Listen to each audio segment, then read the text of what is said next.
आपल्या सर्वांच्या परिचयाचे आपले लाडके धाकटे बंधू प्रिय पवन भाऊ यांचा आज वाढदिवस, त्यानिमित्त आयोजकांनी मला या ठिकाणी मनोगत व्यक्त करण्याची संधी दिलेली आहे। तर दोन शब्द मी या ठिकाणी बोलतो। तर पहा, पवन या नावाचा अर्थ तुम्हाला माहित असेल की अंजनी पुत्र पवन सुत हनुमान आपण म्हणतो।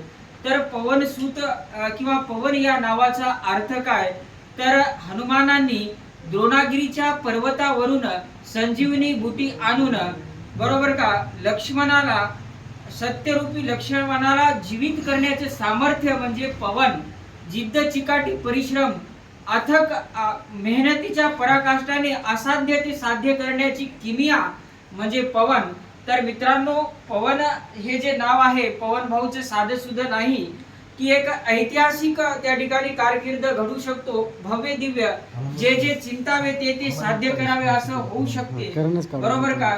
तर आपण वाढदिवसानिमित्त त्यांना शुभेच्छा देण्याकरिता जमलेलो आहोत। तुम्हाला सर्वांना परिचित आहे की अल्पावधीत अवघ्या 3-4 महिन्याच्या अवकाशामध्ये पवन भाऊंनी आपला MH29 नावाचा YouTube चॅनल 3-4 महिन्यामध्ये 6 ते 7 हजार सबस्क्रायबर पर्यंत पोहोचवलेला आहे।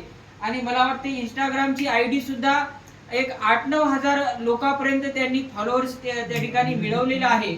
तर हे तर त्यांची सुरुवात आहे। मी त्यांना भावी यशासाठी सुयश चिंतितो आणि उत्तरोत्तर त्यांची अशीच प्रगती होत राहो। आपल्या सर्वांच्या वतीने मी पवन भाऊंना पुनश्च या ठिकाणी मनस्वी शुभेच्छा देतो आणि त्यांनी मागे वळून न पाहता हा प्रवास असाच चालू ठेवावा। एक दिवस महाराष्ट्रातील नव्हे तर किंबहुना भारतभरातील नामांकित YouTube चॅनल म्हणून त्यांनी आपल्या चॅनलला प्रसिद्धीस आणावं। त्यांचे विचार सुद्धा असे आहेत की शिवालाल महाराजांनी काय सांगितलेलं आहे तुम्हाला माहित असेल, भलको की बात पलको में, तसेच त्या ठिकाणी कोसावर दिवा लागेल, एक ना एक अनेक गोष्टी माहित आहे तुम्हाला। तसेच बाबासाहेब आंबेडकरांच्या बद्दल सुद्धा पवन भाऊचे विचार त्यांनी आत्मसात केलेले आहे, बरोबर का। स्वतः त्यांनी शिकलेला आहे।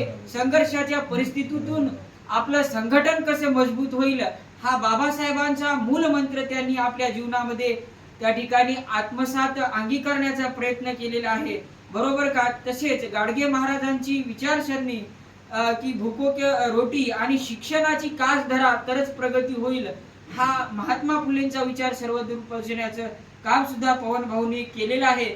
मी आपलं त्या ठिकाणी मनोगत जास्त लांबवणार नाही। आपण सर्व जण या ठिकाणी पवन भाऊच्या वाढदिवसानिमित्त जमलेला आहात आणि आपल्या सर्वांच्या वतीने शुभेच्छा देताना मी या ठिकाणी 2 ओळी बोलू इच्छितो आणि आपल्या शुभेच्छा संदेश व्यक्त करतो। आज की बात फिर नहीं होगी, आज की बात फिर नहीं होगी, ये बरसात फिर नहीं होगी, ऐसे बादल फिर भी आएंगे, ऐसे बादल तो फिर भी आएंगे, लेकिन ऐसी बरसात फिर नहीं होगी।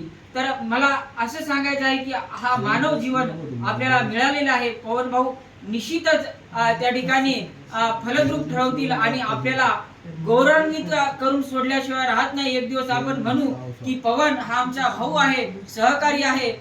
ह्याच आपल्या शुभेच्छा मी सर्वांच्या वतीने व्यक्त करतो आणि या ठिकाणी मला आयोजकांनी बोलण्याची संधी दिली। धन्यवाद।